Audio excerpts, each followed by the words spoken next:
Congress committee की प्रवक्ता है प्रियंका जी, आपका स्वागत। आपकी पार्टी क्या रुख रखती है, ये जो कैंपेन चल रहा है और ये बरेली में जो कुछ भी बवाल और बखेड़ा खड़ा हुआ, आपकी पार्टी की क्या धारणा है?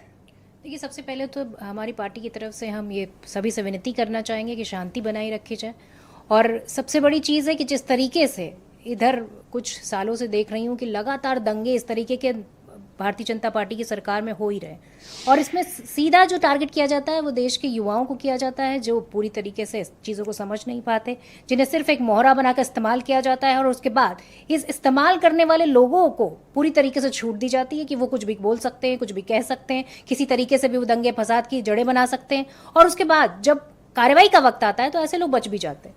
तो मुझे लगता है कि तौकीर रजा जैसे लोग जो हैं, ये समाज के लिए पूरी तरीके से बदनुमा दाग है, जो उन बच्चों को पूरी तरीके से एक तरीके से, देखिए आप किस तरीके से भड़काने का काम करते हैं। मैं कांग्रेस के इस बोल्ड स्टेटमेंट की सराहना करता हूं।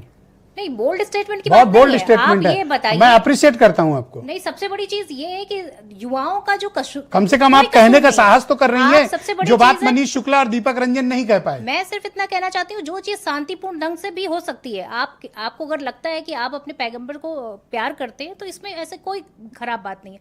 और भारतीय जनता पार्टी यहाँ पर ये भी कह रही है कि नहीं, हमें उससे आपत्ति नहीं है। फिर भारतीय जनता पार्टी को आपत्ति किससे? आपत्ति इससे है कि वो अपनी लॉ एंड ऑर्डर को मेंटेन नहीं कर पाती। जब इस तरह की चीजें होती हैं तब फिर वो पूरी तरीके से अपने हाथ पैर पूरी तरीके से बांध लेती है। और हकीकत यह है कि ये सारी चीजें पूरी तरीके से प्लान्ड होती हैं, और जिस तरीके से पत्थर फेंके जाते हैं, सबको पता है कि उसमें उपद्रवी आते हैं। आपको क्या लगता है मैडम ऐसे चीजों में आवेश में आके यूथ लोगों की या जो कुछ भी चल रहा है कैंपेन, मैं बिल्कुल नहीं मानती हूँ कि ये यूथ ने जो है पूरी तरीके से दंगा फसाद किया। इसमें पूरी तरीके से ऐसे लोग आते हैं जो इसको भड़काने का काम करते हैं। आखिर इससे फायदा किसको होता है? आपको तो पता है कि भारतीय जनता पार्टी को सीधा सांप्रदायिक तनाव से फायदा होता। सब वोटों की फसल काटेंगे, आपको भी थोड़े बहुत बेनिफिट्स होंगे। नहीं, हमें इस तरह के बेनिफिट की कोई जरूरत नहीं है। हम बेरोजगारी पर बात करते हैं, हम वोट चोरी पर बात कर रहे हैं, और जिसका नतीजा भी आप देखिए सामने आ गया। उत्तर प्रदेश में किस तरीके से सरकार पूरी तरीके से मुंह के बल गिरी।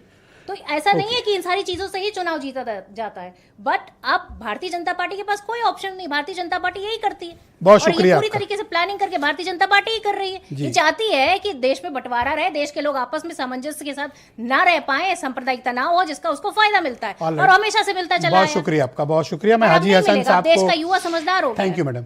हाजी हसन साहब मेरे साथ मौजूद हैं।